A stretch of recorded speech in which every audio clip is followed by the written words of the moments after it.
My name is Hannah, and this is the story of how my own family's betrayal changed everything in my life. Growing up, I always had a rocky relationship with my younger sister, Janice. Our parents, Mike and Carol, were good people in general, but when it came to Janice, they were completely blind. She could do anything, and they'd still find a way to excuse it. Me? I was the older one, the responsible daughter, the one who had to set a good example, even if it meant ignoring how unfair things were. Janice didn't like it when I succeeded. If I got a good grade, she'd throw a fit until Mom bought her something. When I made the basketball team in high school, she suddenly wanted to play too, but quit after 2 weeks. She didn't actually care about the sport, she just couldn't stand not being the center of attention. Still, I loved her. I thought one day she'd grow up and things would get better. I really believed that. I couldn't have been more wrong. When I turned 16, I started working at a small coffee shop in town called The Daily Grind. It was owned by a kind older woman named Mrs. Patterson, who became like a mentor to me. The job didn't pay a lot, but I wasn't spending the money. I was saving it, for a car, not just any car, but a used Honda Civic I had been dreaming of since I was 14. For 4 years, I worked, saved, and didn't touch that money. By the time I was in my second year of college, I had $15,000 saved up. I was just $2,000 away from finally buying that car. Then one day, Janice came to me, crying. She was 18 at the time and still living at home. I was in a college dorm. She called me up saying she was in trouble. She'd lost $200 playing online poker and didn't want our parents to find out. I hesitated, but in the end, I gave her the money. This is the last time, I told her, you need to stop gambling. She promised she would, hugged me, thanked me, told me I was the best sister in the world. But it didn't stop. Every few weeks, there was another story, another excuse. I kept helping her because, well, she was my sister. I even trusted her with my bank card once when I was sick and needed cash from the ATM. That was my biggest mistake. One Tuesday, I logged into my bank account, excited to see how close I was to my savings goal, but when the page loaded, my stomach dropped. My account balance was zero. Not a few dollars, not a few hundred missing, everything, gone. I panicked, called the bank. I thought maybe my account was hacked. But the woman on the phone told me the truth. No, Ms. Davis, the transactions were made yesterday, large withdrawals, all to an online gambling site. They used your card and PIN. I didn't need to ask, I already knew who did it. I borrowed my roommate's car and drove home that same day. My hands were shaking as I walked through the front door. Janice was sitting on the couch, scrolling through her phone like everything was normal. Did you take my money? I asked. She looked up, wide-eyed. What money? Don't lie. The bank told me, all of it, every dollar, is gone. She shrugged and even laughed. Maybe someone hacked your account or something. I couldn't believe her nerve, and when our parents got home, I thought for sure they'd finally see who she really was. But instead of being angry, my dad just sighed and said, Hannah, I'm sure it's just a misunderstanding. A misunderstanding? $15,000 were gone. My mom even hugged Janice and said, even if she did mess up, she's just a kid. She's 18, I yelled. She's not a kid anymore. She stole from me. I said I was going to the police. That's when everything exploded.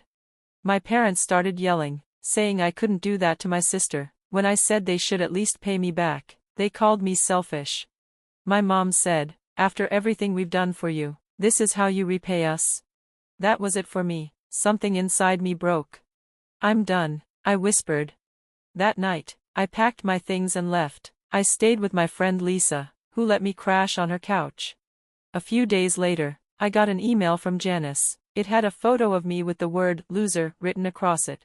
She wrote, Mom and Dad will always take my side. I spent your money and had fun doing it. If you had more, I would have taken that too. Every time I play, I picture your stupid face. That message ended everything for me. I cut off all contact with Janice, with my parents, with all of them. 6 years passed. I finished college, got a good job in marketing, and slowly rebuilt my life. The pain didn't go away, but I learned how to live with it. Then Ryan came into my life. We met at a company mixer. He worked in IT, I worked in marketing. He was funny and gentle, and for the first time in a long time, I gave someone a real chance. On our third date, we were eating pasta when he asked, "So, what's your family like?" I froze for a second, then I told him everything. He didn't judge me, he held my hand and said, "That's messed up, I don't blame you at all." I felt seen, understood, he was kind and patient, and we moved in together after a year. Then he proposed, right at the spot where we had our first kiss. I said yes. Things were perfect, until they weren't. A few weeks after the proposal, Ryan started bringing up my family. "Maybe you should invite them to the engagement party," he said one night. I was shocked. "They betrayed me," I replied. "Why would I ever want them there?" "People change," he said. "Not them." He kept bringing it up, gently at first, then more insistently. I tried to explain, but I could tell, he thought I was holding on to a grudge. He just didn't get it. Then I had to go on a last-minute business trip a few weeks before the party. Ryan said he'd handle everything. I trusted him. The day of the party, I came straight from the airport to the restaurant. I was exhausted but excited. But when I walked in, my heart stopped.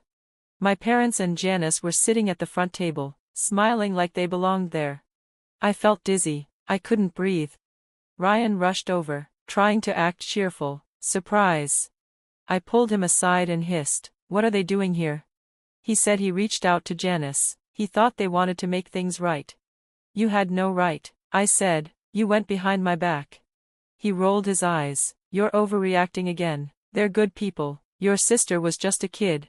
Then his mom came over and said, "Blood is thicker than water, dear, you need to forgive." That was the final straw. I stepped back, raised my voice, and said, "Ryan, you invited the people who hurt me most. You betrayed me." I took off the ring and placed it in his hand. "We're done." And I walked out. For days after that, Ryan and his parents kept calling and texting. He even came to my job, begging. "I just wanted everyone to get along," he said. But he didn't understand, and I was done trying to make people understand. He didn't get to decide when, or if, I forgave my family. That was my choice. And I chose peace, even if it meant walking away from people I once loved. It was my choice, and you took it away from me. We're done, Ryan, please don't ever contact me again. That was the last message I sent him. After the engagement disaster, I threw myself into work. I stayed late at the office, volunteered for extra projects, anything to keep my mind off Ryan and the mess my life had become. I even started searching for a new apartment. I couldn't stand living in the same place where everything reminded me of him, the photos we took, the plans we made, the ring he gave me. 2 months went by, not a word from Ryan, not a single call, not even a text, and honestly, that silence helped. I was starting to breathe again. I could feel myself healing, slowly but surely. For the first time in a long while, I was beginning to feel like me again. Then one evening, as I was finishing dinner, my phone buzzed with a number I didn't recognize. I almost ignored it, but something told me to answer. It was Eric, Ryan's younger brother. We had always gotten along during my time with Ryan. Eric was one of the few people I genuinely trusted back then. He was honest, kind, and didn't play games. After everything I'd been through with my own sister, Janice, Eric's straightforwardness had always been refreshing. "Hannah," he said, his voice low and serious, "there's something you should know. Ryan is dating Janice." My heart stopped. I sank onto the couch, trying to process what I just heard. Ryan, my ex-fiancé. Janice, my estranged sister. It was like a cruel twist in a bad soap opera. For a few seconds, I just sat there in stunned silence. Then, to my surprise, I laughed, not because it was funny, because it was ridiculous. After everything Ryan did, after all the pain Janice caused me, this was the ending? "You know what?" I said calmly, "they actually deserve each other." Eric let out a slow sigh. I tried warning him, told him you were 100 times better than her, but he wouldn't hear it. He keeps saying I don't really know her. I smirked, shaking my head. "That sounds familiar." Then I added, "Maybe give your brother a heads up, Janice has a thing for other people's money." Eric groaned. "Oh, I know, I told him that too, he won't listen." "Well," I said, "he's an adult, he made his choice, thanks for letting me know, Eric."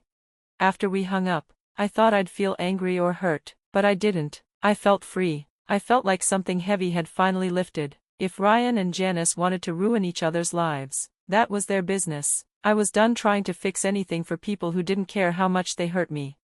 I moved across town to a cozy one-bedroom apartment. No memories of Ryan, no shadows of the past. I got promoted at work, started dating casually again. Life was good, simple, drama-free. 4 months, I lived in peace, believing that maybe, just maybe, the worst was behind me. Then one afternoon, my phone rang again. It was Eric. "Hannah," he said, "you're not going to believe what happened. Janice screwed over Ryan, just like you said she would." Eric went on to tell me everything.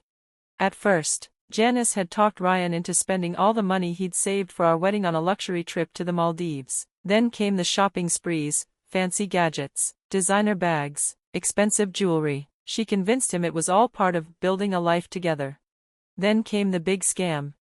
She told him she had an amazing business idea, something guaranteed to bring in huge profits. She needed money to get it started, a lot of it, so Ryan, blinded by love or maybe guilt, took out over $120,000 in loans. He handed it all over to her. And just like that, she vanished. No goodbye, no explanation, no forwarding address. Ryan reported her for fraud. She's now on the run, according to Eric. I sat in silence, listening to all of it. Even with everything I knew about Janice, I was shocked by how far she had taken it. I tried to warn him. I said quietly. He didn't listen. Neither did he listen to me, Eric replied. She had him wrapped around her finger. After we ended the call, I sat alone in my apartment, staring at the wall. Ryan had betrayed me by dragging my sister back into my life after I'd spent years protecting myself from her. And now, he was paying the price, for not listening, for not respecting my boundaries, for trusting the wrong person. I didn't feel sorry for him. He made his choice. And I had made mine. I was finally free.